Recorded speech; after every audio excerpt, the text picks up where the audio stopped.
Hello, Assalamualaikum. Selamat kembali ke Faris TV. Untuk konten kali ni aku nak share macam mana cara korang nak daftar e-filing untuk kali pertama. Macam mana korang nak dapatkan nombor PIN semua tu. Okay, cara yang pertama korang kena pastikan, okay, mesti korang terfikir kan, siapa yang kena isi tax. Okay, menurut LHDN, individu yang bekerja untuk employee yang makan gaji, dia orang kena check dia orang punya total gaji selepas tolak APF selama setahun 34,000 dan ke atas, baru dia orang boleh isi tax, dapatkan tax tu. So cara pertama korang nak dapatkan nombor tax tu, korang pergi ke LHDN.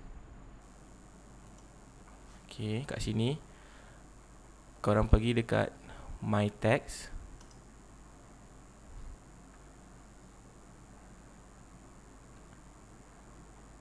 Dekat sini pergi dekat perkhidmatan Easy Hasil. Sini pula korang pergi dekat e-daftar.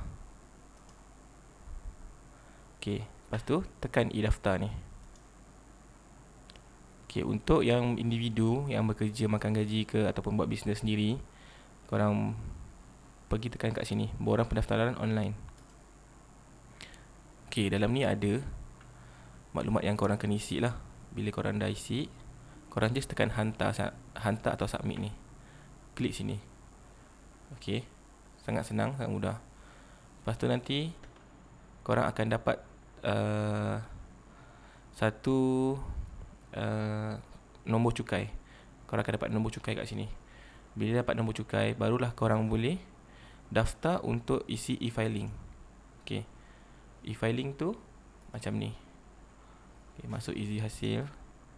Okay, dalam sini korang perlukan nombor kad pengenalan dan password. Tapi sebelum korang dapatkan nombor kad pengenalan, sebelum korang masukkan nombor kad pengenalan dan password, korang kena make sure korang ada password dulu kan. So sebelum ada password tu, korang kena dapatkan satu PIN number dulu. PIN number tu korang boleh dapatkan dekat sini. Hubungi kami, permohonan. Okay, nampak kat sini ada permohonan nombor PIN e-filing.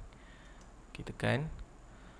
So apa yang korang perlu buat adalah korang perlu isi borang ni dan borang ni. Isi borang ni, nanti korang kena simpan, save borang tu, scan balik. Dan borang first borang CP55D, lepas tu borang CP600B. Okay, borang ni. So borang ni korang kena isi. Lepas tu korang pergi tekan kat sini. Sorry,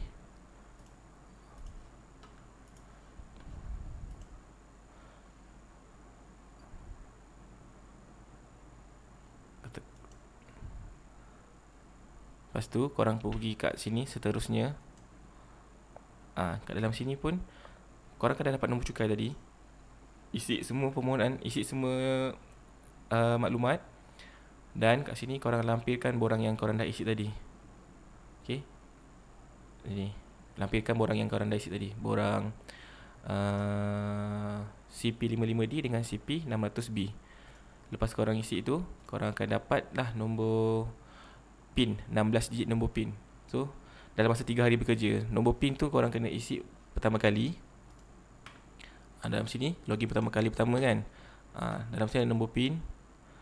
Lepas tu masuk nombor IC, baru korang boleh isi korang punya password untuk ni. Korang kena pastikan password korang tu kau tak share kat siapa-siapa lah, sebab benda ni penting. Okay, private. Okay, lepas tu bila korang dah dapat password, dah dapat nombor PIN, korang dah dapat nombor PIN, korang dah dapat password, apa yang korang perlu lakukan adalah korang perlu masuk dalam Easy Hasil ni. Pergi balik Easy Hasil. Easy Hasil. Okay, okay, kat sini masukkan IC, masukkan password yang korang dah buat.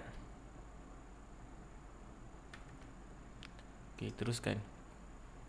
Okay, dekat sini ada bermacam-macam borang. So apa yang korang perlu isi adalah, okay, BE ni borang untuk employment lah.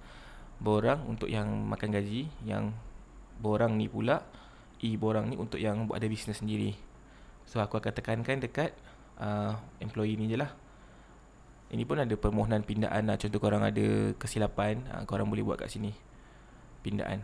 Okay, so sekarang ni kita pilih untuk borang tahunan taksiran 2020. Okay, dalam ni ada semua maklumat lah. Adalah semua maklumat korang, nama, nombor cukai pendapatan, nombor kad pengenalan. So dekat sini korang kena make sure korang pilih jenis taksiran ni, korang pilih bersama atas nama suami ataupun atas nama isteri atau berasingan. So kalau dua-dua makan gaji, korang pilih berasingan lah. Okay. Ataupun seorang makan gaji dan seorang lagi tak kerja, korang pilih sini, diri sendiri, pasangan tiada punca pendapatan. Okay. So aku pilih, sebab isteri aku pun kerja, aku pilih berasingan.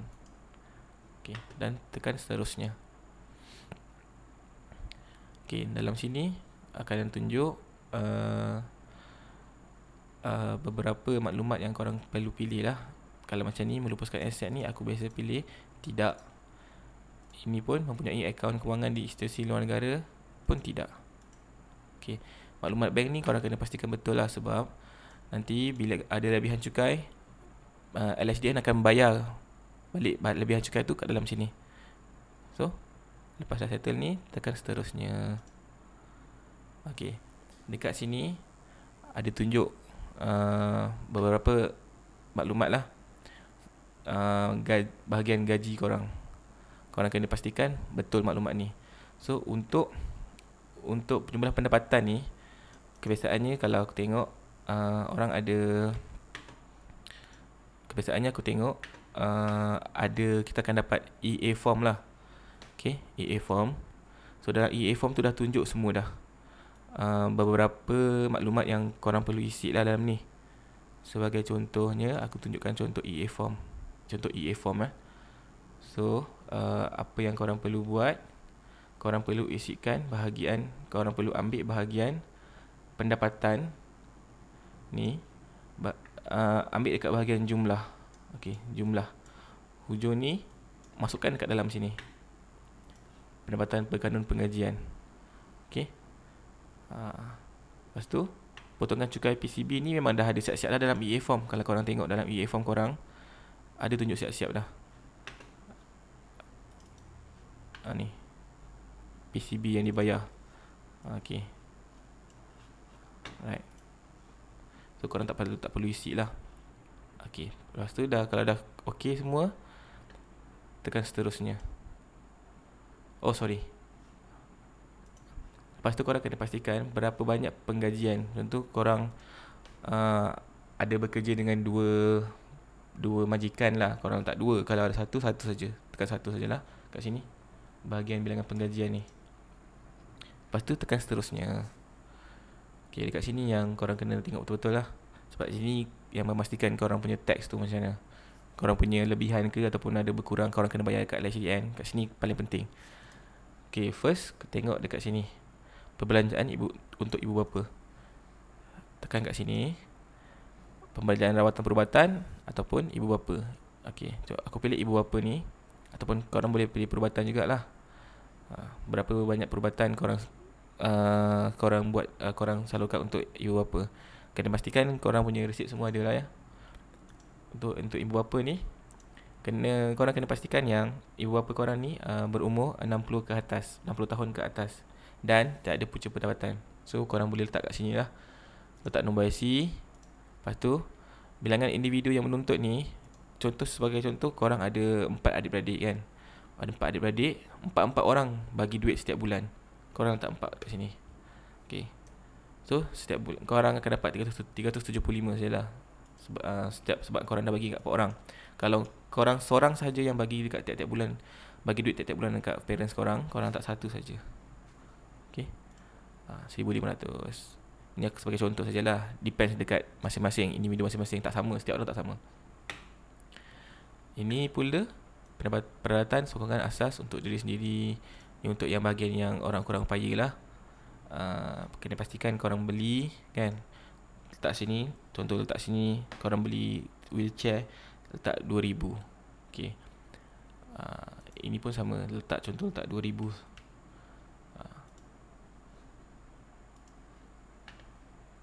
Okay, lepas tu sorry, ni tak boleh letak. Bahagian sini pula pengajian ni, korang contoh korang, kalau korang tak faham, korang tekan info sini. Okay, nampak kat sini ada tunjuk beberapa contoh lah untuk korang boleh isi yuran pengajian. So aku letak saja maksimum 7,000. Lepas tu sini pula pembelanjaan perubatan bagi penyakit serius kat atas diri sendiri, suami atau anak.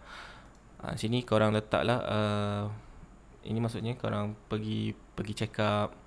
Ini untuk beli perubatan untuk korang yang check untuk kesuburan lah, untuk suami isteri. Lepas tu ni full body check up. Full body check up ni biasanya adalah buat setiap tahun untuk check. So aku tak sini 500. Ni contoh saja. Yang ini penyakit serius ni aku letak dalam 2,000. Ini pun aku letak dalam 2,000. Okay. Lepas tu gaya hidup. Okay, gaya hidup ni sekarang ni sebabkan ada COVID-19 ni, hari tu pun ada keluar PM pun ada isytihar yang dia akan bagi lagi extra 2,500. Okay. So untuk ini yang biasa punya lah kita nampak. Kalau korang tengok pun, kalau korang dah biasa isi cukai, korang tengok interface dia pun dah berbeza dah. Dah baru lah. Yang sebelum ni dia macam lama sikit. Korang tekan kat sini. Okay, ini untuk yang macam biasa lah. Korang kalau ada beli laptop ke, beli handphone, tablet, atas sukan ke, buku, korang boleh letak sini. So ini letak 2,500. Untuk yang ni pula, korang kena tengok, make sure sama juga tablet ke, ataupun telefon ke, ataupun komputer. Tapi korang kena make sure yang ini adalah daripada tempoh 1 Jun hingga 31 Disember tahun 2020. Okay. Ini korang kena make sure betul lah. Resit korang tu kena make sure from 1 Jun ataupun 1 Jun hingga 31 Disember. So aku letak sini 2,500 lah maksimum. Lepas tu peralatan penyusuan ibu untuk guna sendiri bagi umur ke bawah. Kalau korang tak ada beli, tak payah letak lagi. Lepas tu penghantaran anak 6 tahun ke bawah taska. Sini letak contoh aku letak dalam 3,000 maksimum lah setahun. Lepas tu tabungan bersih kalau ada dalam SSPN, korang boleh letak jugalah 5,000. Okay. Lepas tu sini bagi bilangan anak sini. Kalau korang ada korang kena tengok sini.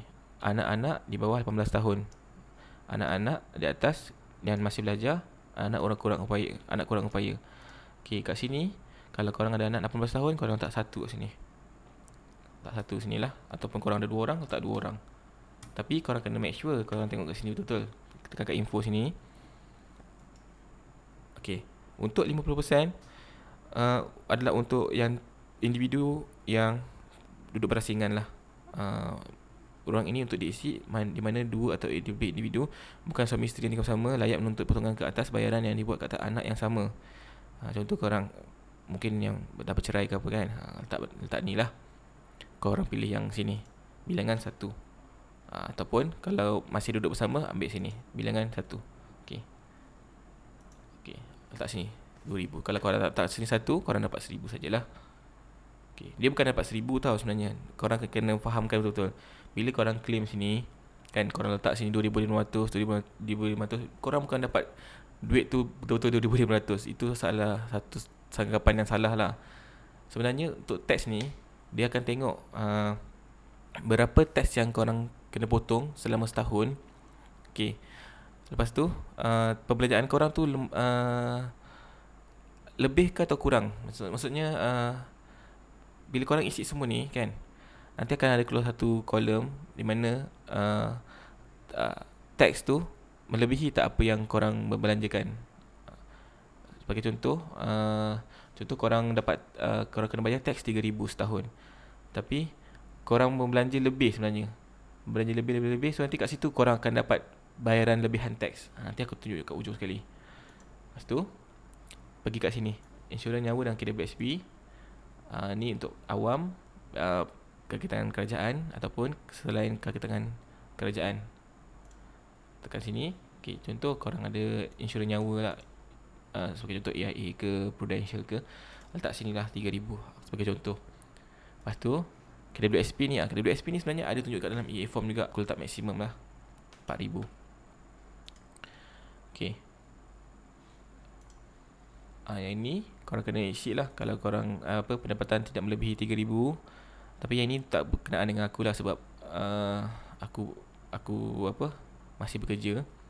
Okay. Lepas tu ini insurans pendidikan dan perubatan. Ini kalau korang ada insurans lah, ini insurans perubatan. Korang kena ingat, ini insurans perubatan. Yang ini insurans nyawa. Dia berbeza. So sini korang isi 3,000. Kalau korang ada ambil insurans under company pun ada tulis juga dekat dalam korang punya EA form. Korang boleh refer saja. Okay. Perkeso pun sama. Untuk perkeso korang boleh check dekat untuk perkeso korang boleh check dekat dalam EA form juga. Dia akan ada tulis kat situ. Okay, letak 250. Okay, ini yang terbaru. Bayaran penginapan di premis perkhidmatan yang mendaftar dengan Suruhanjaya Pelancongan ataupun bayaran masuk ke tempat tarikan pelancong. Contohnya pergi zoo ke ataupun korang pergi bercuti. Tapi kena make sure korang tengok sini, bayaran yang dilakukan pada atau selepas 1 Mac 2020. Ini untuk support sebab COVID kan. So kan dah banyak keluar untuk bagi bantuan dekat rakyat semua. So kerajaan umumkanlah lebihan 1,000 ni untuk siapa-siapa yang pergi pelancong ke, pergi mana-mana jalan-jalan lah. So korang boleh cek sini. Tapi kena ingat from 1 Mac sampai 30 Disember, sampai bulan Disember 2020. Aku letak sini 1,000 juga. Okay. Seterusnya okay, yang ini kalau ada pergi umrah lah ataupun pergi mana-mana untuk agama lain, boleh pilih sini lah. Ini tak berkenaan dengan aku. Zakat dan fitrah pun sama. Korang boleh tengok dekat kadang-kadang kat dalam korang punya payslip ada tulis, ataupun korang ada catat sendiri, korang boleh letak sini lah. Make sure receipt korang simpan kat. Okay. Lepas tu yang cukai ni lain tak ada. Pelepasan cukai ni pun aku tak ada kena-mengena. So tekan seterusnya. Okay, kat sini korang tengok ada lebihan bayaran tahun taksiran 2020 sebanyak RM360. So kat sini nanti yang akan LSDN akan bayar kat korang balik. So kat sini korang kena make sure yang korang isi betul-betul dekat nombor akaun tadi dekat maklumat tu. Kalau korang isi salah, korang susah nak dapat duit ni lah. Korang kena betulkan information korang, pergi dekat LSDN. Okay. Okay, satu lagi, untuk mana-mana yang tak ada online macam ni kan, korang sebenarnya boleh isi dekat LSDN. Korang boleh walk in kat LSDN, tapi tak disarankan lah musim-musim COVID ni. Okay. Better korang daftar online macam yang aku tunjuk tadi, first tadi tu. Awal-awal tadi aku tunjuk. Okay, kat situ korang daftar online, senang buat kat rumah. Sekarang pun semua orang ada smartphone, ada laptop kat rumah. Okay. Lagi selamat lah duduk rumah. Okay, aku rasa itu saja untuk konten kali ni. Kalau korang rasa konten ni berguna, korang share dekat korang punya media sosial. Okay. Jangan lupa subscribe channel aku. Alright. Thank you korang support. Bye bye.